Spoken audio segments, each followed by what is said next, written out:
Hello everyone, and thank you for the opportunity to present to you today. My name is Margaret Gillis, and I am the Senior Director of the Division of Children, Seniors, and Healthy Development with the Public Health Agency of Canada.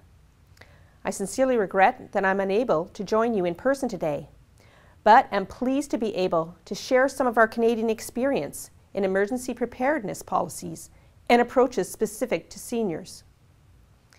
Public health is defined as the organized efforts of society to keep people healthy and prevent injury, illness, and premature death through a combination of programs, services, and policies. In Canada, public health is a responsibility that is shared by 3 levels of government in collaboration with the private sector, non-governmental organizations, health professionals, and the public. Our agency's role is to promote the health of Canadians and to prevent and control diseases through leadership, partnership, innovation, and action in public health. We do this so they may participate fully in their communities, including during emergency situations. Lessons learned from reviews of past disaster situations, both national and international, assist in achieving these goals. The cross-jurisdictional nature of Canadian public health also means that we cannot work in isolation to address these challenges and must often work closely with a number of other domestic and international partners. I am happy to say that Canadians are living longer and spend more of their years in good health than ever before. In Canada, life expectancy at birth for men is 78.3 years and 83 years for women. By 2015, seniors will outnumber children for the first time in Canadian history.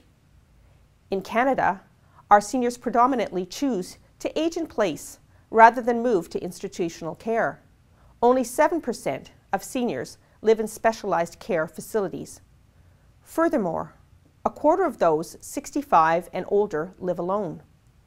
This means that in emergency situations, older persons living in their homes are potentially isolated and at risk, particularly those in rural areas. An older person with several chronic conditions may be able to cope very well under normal circumstances and with the necessary medical and social supports. However, if medications and assistive devices are unavailable during an emergency, the older person could quickly become vulnerable. For maximum effectiveness, age-responsive emergency management should examine and address these factors. Specific environmental disasters in Canada that have highlighted the need for emergency response that integrates the unique needs and contributions of older adults include prairie fires, severe flooding, and extreme weather conditions. According to Health Canada's Climate Change and Health Office, climate change scenarios project an increased risk of extreme weather events in Canada. Changes associated with climate shifts that are already evident in Canada include increased coastal erosion, permafrost degradation, and decreased snow cover, particularly in the north, and lower water levels.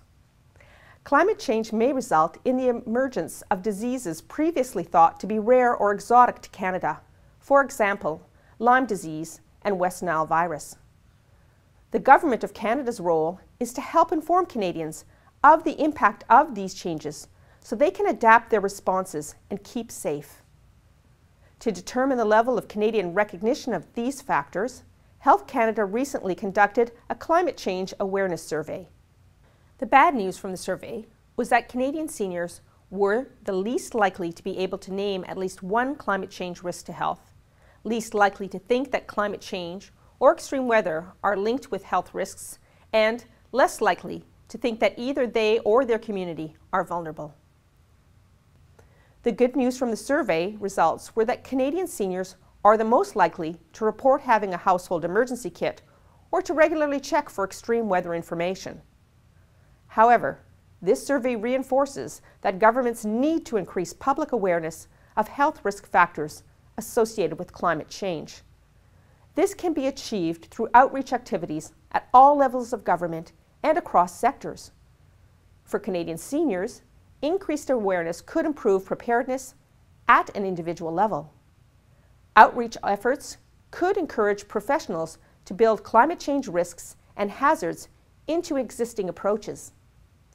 In keeping with Help Age International's guidelines, we believe that the factors placing older people at risk need to be well understood to be addressed, and particularly to effectively integrate them into approaches that serve the general population.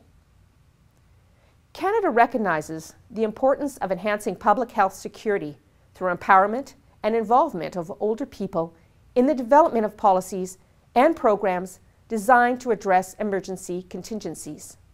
Since 2006, our agency has collaborated to bring together the fields of emergency management and gerontology to exchange knowledge, create new partnerships, and build a foundation for action. By working with Canadians and international experts, research has been moved into action, priorities have been identified, and new networks have been created to move these priorities into concrete outcomes and to share tools and resources. Examples of these outcomes include development of international case studies on seniors and emergency preparedness, an international workshop bringing experts together in Winnipeg in 2007, development of a framework for action that was presented to the United Nations Commission for Social Development, as well as preparation of an advocacy brief outlining key issues and practical guidance for the United Nations humanitarian community. The government continues to work on the issues of seniors in emergencies. I will speak to just a few of these today. These projects aim to support seniors' health and function while preventing injury, illness, and disability, even during challenging circumstances such as emergencies. Firstly, I will speak to the e-learning tool entitled Frailty, Dementia and Disasters: What Healthcare Providers Need to Know. We worked with the Canadian Dementia Research and Knowledge Exchange and Dr. Maggie Gibson at St. Joseph's Healthcare in Ontario to create this bilingual e-learning tool. This tool comprises 4 modules that outline important steps to improve emergency preparedness, as well as the role of healthcare providers in protecting older people.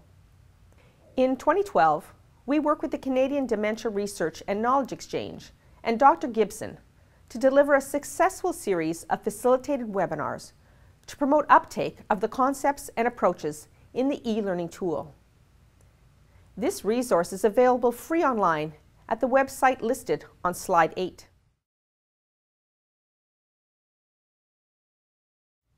The next project I will speak to is the development of a resiliency-based community intervention. From 2010 to 2013, we supported the Enrich project along with partners. This project identified and implemented interventions and tools to enhance resiliency among seniors and other at-risk populations in 5 communities. The partnership with the targeted communities and other Canadian and international organizations were instrumental in the project's success. As part of this project, an international conference was held to disseminate project findings.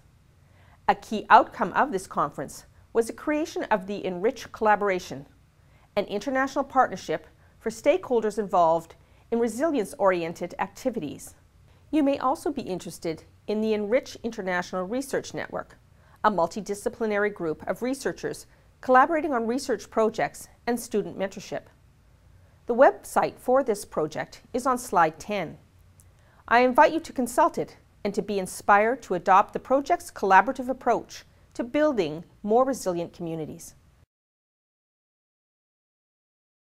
I will also speak to our colleagues' work at Health Canada's Climate Change and Health Office, which monitors and assesses health risks associated with our changing physical environment. In addition to their role in enhancing scientific knowledge, the office identified the importance of direct health messaging to improve personal adaptation to heat extremes. In particular, through the Heat Resiliency Project, this office published advice for frontline workers, organizations, and the public, including heat health brochures with tips to protect older adults from the extreme heat. The Government of Canada continues to work on new and innovative approaches to address seniors' needs in emergencies. The agency is currently developing the Emergency Management and Older Adults Policy Lens for frontline workers. This is a tool that can be applied to any policy, program, or practice that directly or indirectly affects older people in emergency or disaster situations. The lens is essentially a set of key questions that can be used both as an analytical tool as well as a process tool. It can be used as an all-hazards approach. The lens is most effective when used in collaboration with older people and other organizations affected by the policy, program, or practice. We are currently working to make this available. We know that seniors have been disproportionately represented in the number of people displaced, injured, and killed in emergency situations. As one of the population groups least likely to prepare for and physically recover from the effects of a disaster, the needs of seniors must be taken into consideration. We have worked with a wide network of stakeholders to develop practical information that helps communities and emergency responders assist at-risk seniors. That said, it is important for us all to recall that seniors are not just a vulnerable population. Being in need and being able to contribute are not mutually exclusive. Many older adults make great contributions by serving as volunteers to provide outreach, information, practical assistance, and emotional support to their communities and families. They are a key resource in the community and are essential to effective planning and response. In Canada, many seniors enjoy good health and active lifestyles and have life experiences and knowledge that make them more resilient. I believe this is a key recurring theme throughout the international community, and it is an important component in effective and innovative development of policies and programs designed to assist emergency contingencies. Thank you for your time.